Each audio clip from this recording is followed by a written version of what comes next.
How did Georgia's defense, a seemingly legendary defense so far this season, get absolutely destroyed by Alabama in the SEC championship game? We're here to show you some of those plays, how it happened, and maybe what Georgia can do to remedy it for the college football playoff. That's Brent Rollins from Pro Football Focus.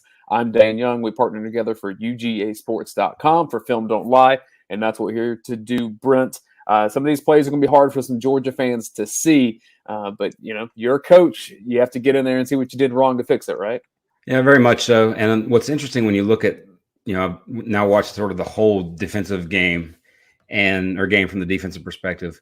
And sometimes it's timing on their part and they're just, balls out quick, or they're really good at the timing aspect of what they do. Sometimes it was you flat out just busted a coverage and left the dude wide open. Other times it was Bryce Young is just better than you, or Jamison Williams is just better than you, or John Mechie was just better than you until he went out of the game. So, it was a combination of all those things that led to what it is we're about to watch. And by the way, for those, we're just showing some of it. We're not showing all the things that we can do, and we're going to obviously do that over the next few weeks before the college football playoff semifinal. But this is sort of some main breakdowns that we saw, especially in key situations. I think 3 of these coverage breakdowns were on third down. We have 7 plays for you. We'll start with this as a little quick one. And to get these games going, Brent, it's just kind of about timing. Yeah, and this is the ball's out before Mechie even turns his head around. And you think, okay, Georgia didn't pressure Bryce Young.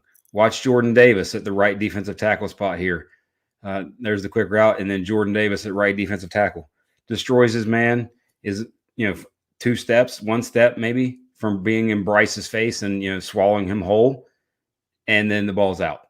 He's 2 steps away from him, but the ball's out quickly, and they're just the timing of what they do is good, and sometimes just better than what you can do. And like you said, when he's making this decision, receiver's head's not even turn around, but there's nobody right here. Timing route. Yep, and when you think about, all right, a lot of it was Georgia didn't necessarily get pressure. I think Bryce was pressured on right around like 35% of his dropbacks, kind of normal actually for him. So kind of a normal game for him. And, a lot of it was blitz. I think Georgia blitzed about right around 44% of the plays. Some of it wasn't blitz. Some of it, was, or they bring 4 and then drop a few or run a spy. They did things throughout the game, but it wasn't really like they didn't do things they've never done. They did the same things they'd done for the most part all season, and Bama was very much ready for that and had an amazing plan to deal with what it is that Georgia does defensively. In terms of pre-snap read, you see all this space on the side of the field. You like the matchup with Mechie, even though Ringo's so good. You just have to make sure there's no shading from the linebacker or the safety doesn't trickle down. When that doesn't happen, quick throw. Yep, and this is, this again, it's just one of those things where their timing, and we've seen Stetson do this with A.D. Mitchell, and that sort of where he's faking, has the run fake one way, and then throws the other way on an RPO type read. But yes, timing is everything with this, and unfortunately with this one, timing was not everything. It was just unfortunate luck of coverage. Yeah, we know that Bama loves this trip set, and they do a lot of cool things out of it. They've done it for a couple of years with a couple of different offensive coordinators at this point. I think people know what this play might be. We'll play it for you so you can see. This one, it's the one. It was the one. By the way, at this point in the game, you're up 10-0. You've stopped them. They've gotten a little bit of things rolling, but you stopped them. And this was third down, and this was 3rd and 2, and that was what was sort of gut-wrenching about this play. And the 3rd and 2 part is the key for me, because there's a couple of things that are interesting on the play. One is obviously Lewis Cine and watching him right in the middle of the field and what he's doing. And, what their coverage was called. What's interesting about what the call was is it seems, with the way Chris Smith at the top of the screen, who's now on the 50, by the way, 3rd and 2, and he's now 20 yards deep. So it's one of those things where did he think it was a cover 2, or is he somehow, and he's taking that half the field and getting depth there, and maybe he's thinking there's some trail in the middle, or guys going to stay in the middle. but the in-breaking route was just there. And then if you go back to scene in the middle of the field, he's looking at the route combo, sees the in-breaking route and breaks. And, a lot of it is just down in distance. And maybe he's kind of playing down in distance and thinking, oh, it's going to be a quick throw, quick in route. And then it just leaves the void. And that void, Bryce Young just sees it, takes advantage of it, and, house call. The combination, too, of William Poole stepping in to cover, and as you said, Smith stepping not only back, but outside some as well. Yep. Mm-hmm. All it does, and when you look at this play as the snap takes off, you see, again, I circle space, right? That's kind of what my role is on these breakdowns. You see the space right there, and it only exasperates as this play begins. Yeah, and the other thing to look at is, and we're going to see, and we're going to talk about it in the next clip, because technically you could have called a penalty on Alabama on this play, and we're going to show that on this clip right here, because if you watch the middle of the, you see all the grass that Bryce Young had to work with there, and it was really a one level read for him. All right, the shallow route was covered, thus we throw the intermediate / a little bit deeper route. But the key here is watching Channing Tindall blitz, and he's the right linebacker. The offense is left, the defense is right linebacker. And this was Bama's strategy, and this was something I wrote about after the game, was when linebackers were blitzing, they were cutting. And this is one that you technically could have called, because you got Robinson going low, and then you got the left guard seeing it late and coming in high. Now, it's not like a true collision and his legs go up and, it's all at the same time. It's a fringe call.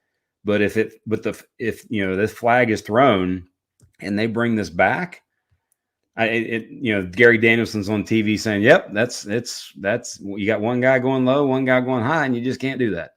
That's one that in the trenches probably not going to get called. If that happens in the open field, probably gets called. Yeah, and it's it's so hard to see, because look at the viewpoint of the umpire there is blocked a little bit because of just massive amount of bodies that are in the middle. But one of those where it's just the unfortunate part of the game. And that was a game, I think that was the play, obviously, that just gave Bama okay, we got this. Our guys can do things, and our guys can just beat them. Another touchdown here for Alabama, focusing on the slot here. And, we talk about Bryce Young, and everyone says he's a point guard. This play shows it. Yep. He definitely 100, and everybody saw it for the most part, probably that watched the game on TV or was even there, where he points to the open space, and he has time, by the way, to point. And this is one where, from a pressure standpoint, they blocked you and they handled you. And what was interesting about Alabama's strategy from a blocking standpoint, and we talked about this on the playoff reaction show today, is they said, all right, Evan Neal, our All-American, you're one-on-one with whomever is out there hanging out with you, you got him. And we're going to take the other four guys, and what they knew Georgia would do, and what Georgia traditionally does, is so much of the wrapping and the stunting, where you got defensive linemen crossing, you got inside guy going out first, like you see Devontae Wyatt, you got Nolan Smith coming in, and they confused blockers all season long and got free rushers all season long. And it was one of those things where I saw the Roman Harper little thing where he's on the SEC, one of the SEC shows, talking about Georgia's pass rush not necessarily being elite. Well, it was because of how they rushed. Maybe not necessarily. You didn't have the Aiden Hutchinson, Adam Anderson no longer there. Just from Jalen Carter was probably your best pure pass rusher, him and Devontae Wyatt, and those guys are on the interior, not necessarily the edge. So it's not like it's a traditional pass rush from Georgia where four guys are just trying to individually win their matchups. They run a lot of games, and Alabama was insanely prepared for that. Bryce Young had time, and like you said, has the point guard role down pat right here. Well, and this is the Heisman quality play, because I've kind of diagrammed it here where this is really good coverage from the point that, he's standing in the pocket. He's clean right now. I think if you just took this still shot and you gave it to Georgia, you feel good about it. Yeah, 100%. These guys are covered up, and even the one that catches the touchdown, there's three guys within 5 yards of him. Yes, and it's we're like, okay, we're good here. We're in a good spot. But when you don't affect the quarterback, and what's What was interesting about, if you watch that, if you had a chance to watch that play, we don't have it on this one, but watching that play from the other angle, I think it was Jordan Davis in the interior. It was either Davis or Wyatt. That's the right defensive tackle. You watch him, two things. One, this is at a point where if you watching the game live, and this happened, I was right sitting to the left of the bottom of the screen here. Do you want me to circle you? You mean to give you a little? No, you cannot go find. How about that? My bald head there, right in that area. Yes, but Georgia's defensive line was gassed at this point, and this was, there was a lot of momentum, a lot of speed and tempo that Alabama was using early in the game to get them off, and you saw the rush that was just not there. Next play we're going to show you, it starts out with this trip set again, motions out of it, but again, Alabama loves doing these stacked receiver sets. Yeah, and this is a drive that 80-yard drive that ends up in a field goal, but and Alabama had gained a little bit of momentum here, but it's just one of those plays where everything happens and you're like, okay, well, why? How did this guy get that open right there? And the amazing part about it is twofold. One, when you look at the formation, you initially have, top of the screen there. And I think if we roll back just a little bit more. For the motion? Yeah. Yeah, you had a bunch set. The motion brings the guy down. And what you watch Ringo. So Ringo comes, and look at Sean and Ringo. They're communicating. They're giving hand signals. They know, you would think they know exactly who has who. And when you watch the play, both of them go with the receiver. Both of them go, I think it's Mechie that's at the bottom of the screen here. Both of them go with him. And when what happens there is that obviously, there's two receivers there. Somebody, all right, I got one. Nobody takes number two. He's there. And then the other part is just Bryce Young is really good. And Nakobe Dean has a free run at him here. You finally got a free rusher. And he took an angle towards Bryce's throwing arm. And it's hard to see on this view. And it didn't include the other view in it. But he takes an angle towards Bryce's throwing arm. And Bryce just kind of slides through with it, pulling the ball through, and then opens up to throw the ball. And Dean was off balance just a little bit. It wasn't like it was, anything like he made him look silly. He just had that little bit of crack and that he fought through and found Billingsley made a great play. But, this drive eventually, instead of, stopping them here, you got a sack or incompletion because you're covering the right man and you get the ball back in positive field position. They go down, take a lot of clock and get a field goal. So far, if you have to wonder, how did Alabama have so many big plays against Georgia? Some defensive confusion, some poor defensive alignment, some damn good quarterback play from Alabama. Yes. Combination of all that. And we talked about that before the game. This could be a game where he's just the absolute best player on the field. Him, Williams, and Bowers, by the way, were the three best players, and Mechie before he went out. But they were the four best players in the game sort of coming in, and they were the absolute, bar none, and Bryce Young specifically, the best player in the game. And just some of the plays that he made are just, you just can't stop because he's just better than you. Three more we want to show you here. Wide open to the sideline. I'll circle this as we go back, but you have to wonder, William Poole, what you doing here, buddy? Yeah, this is one that's a little confusing. And because what's even more confusing about this, and this is the drive before the end of the half, and you're looking at 3rd and 10. And what's interesting about it is if you look everywhere else and look, even back just a little bit more on the timing, right there, those guys, Kendrick's back's turned, Ringo at the bottom of the screen, back's turned. You got two high safeties. This, you got the middle of the field carrying, the linebacker carrying in the middle of the field here. It screams of, hey, that we're in two-man, where, that's your guy, William Poole. I don't know that for sure. Maybe he was right. I'm not sure, but based on how everything else looks, that looks very two-man-esque. And Mechie, he turns it. He sees the in breaking route, turns his head a little bit. Mechie's lost, and you get a 23-yard gain on a relatively, by the way, easy throw. You just kind of got to put it out there for him. What I don't understand is that, like, at first it looks like Poole's doing exactly what he's supposed to be doing, kind of tracking his man. He's on the inside leverage here. He gets about right here, and he completely bails out of it. Completely. Yeah, I don't understand it. Yeah, and it's one where if it is maybe just a cover 2 zone look that they're trying to kind of carry the receivers as far as they go, and that's quite possible. There's all kinds of variations of what they do defensively with the matching and the zone matching, pattern matching that they do. But yeah, this is one where no matter what, somebody messed up, and it looks like it was that one guy, because you don't leave the second best receiver, or really probably best receiver. The other one's more the big play guy.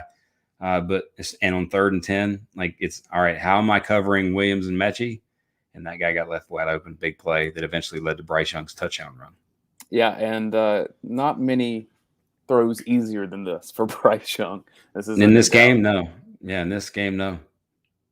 Next play I want to show you is unfortunately the last play of this drive.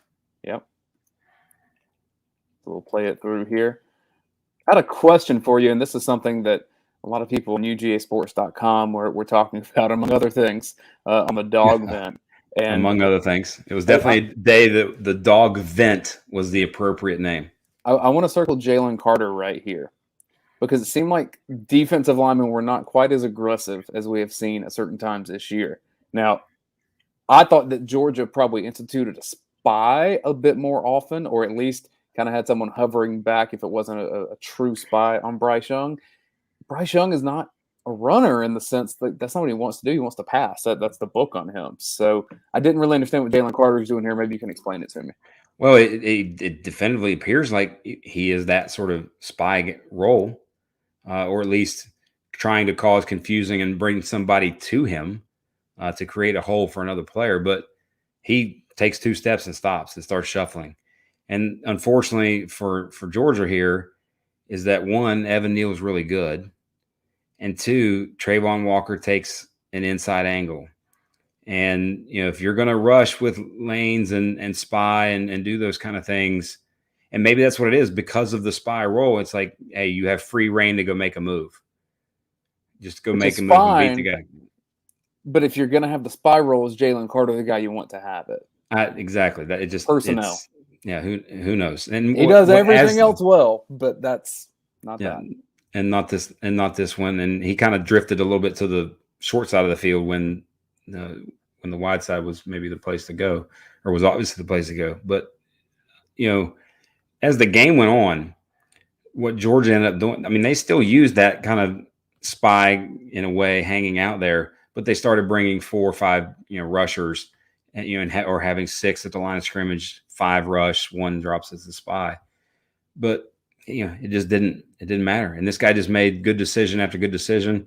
I will say, unfortunately, being in the building and being on that end of the building, it felt very much like, a little flashback to Jalen Hurts' touchdown in the 2018 game. But still yet, like we said, 3rd and 10, you've got them exactly where you want them, and you leave a guy wide open. They get it. They start rolling down. They score, go up 24-17 right before the half. And then they get the ball to start the second half, which made it even worse. And then this happened. A little backbreaker here to start the second half. Georgia could have come back, but this really set them kind of behind the 8 ball. We talked about Bryce Young and how good he was in this game. Jamison Williams, game breaker, game changer. 1-on-1 at the line with Kelee Ringo. And this is in terms of route running, speed, explosion, QB play, all of it. It's teaching tape. I mean, he throws this ball, I think, 60 yards in the air. It's hard to see because they zoom out just to get everything. But the ball goes about 60 in the air. And when you look at Williams at the bottom of the screen, gives the stutter and go. And just that moment of hesitation of Ringo. And by the way, we've seen Ringo's speed numbers, the MPHs that they've posted on, various social media outlets and things like that. he's fast. And this dude, and Williams just is like, all right, see you later. And you got Cena over the top. See you later. I'm just running by you. And my guy's going to put it on the absolute money in stride. Against speedy receivers, it only takes just a beat of having your weight on the wrong foot or taking a step in just the wrong direction, and then it's over with. You see it twice in this play. First, Ringo off the line of scrimmage, inside, he loses. He's beat right here. Once the stutter and then the acceleration, yep. Now, if he's even, if they're even, he's leaving or something like that. There's a phrase that we say to quarterbacks in terms of teaching to throw the ball. But again, it's on scene at this point to make his play, and just watch his footwork here. I mean, he can't recover in time. No, and he gets flat foot for 1 millisecond, and he's beat because he actually recovers pretty nicely. It's just too late. Yes, and then also again, you see Georgia running the games in terms of wrapping and the stunts that they run from a pass rush perspective, and Bama's just ready for it. They're just ready for it, and they pass off defensive linemen quite well and sort of easily in a way. And the other guys handle what they have to handle and gives them time to take the shot. And quickly, just on this shot, 4-man rush, did not get pressure on Bryce. He didn't really need a whole lot of time to get this out, but Georgia, clean pocket for him. Yeah, and you could tell this was a design shot play. Because you got the chip, you wanted to get that extra little. You got the chip at the top of the screen from the tight end. You got the back kind of staying a little and get chipping again. When that happens, they're wanting to take a shot down the field because they need just that extra count or two to get the ball out. But as we said, it was a combination of 1, 2 great players being great players, 2 coverage busts, communication, whatever it may be, that left guys wide open. Or 3 where it's like just the smallest of margins that make you miss a block or miss an assignment or miss the sack or miss something that causes big plays for Alabama. From Georgia's defensive perspective, I think the 2 things that you would point to and say, let's fix that. Priority number 1, figuring out what you're doing with your defensive backs, particularly the star position. If you play in the nickel, who's that going to be out there? Because there were a lot of points scored and a lot of yards gained on William Poole. Not trying to single him out. That's just the facts of how this game went. Same thing against Dan Jackson. You didn't see him out there after 1 catch that was made against him. So Georgia's got to find a solution. I think it's Christopher Smith playing in that star role if he's fully healthy. He wasn't in this game. The other thing, how do you get more pressure up front? Do you find kind of more aggressive ways to attack Alabama? And then what risk does that create after that? Because if you end up playing Alabama again, it's probably with a healthy Brian Robinson, and that's a different dynamic too. Yeah, and it's one of those things where, much like LSU in 2019, if they run the ball, you're like, okay, fine, run. If you get 8, fine, okay.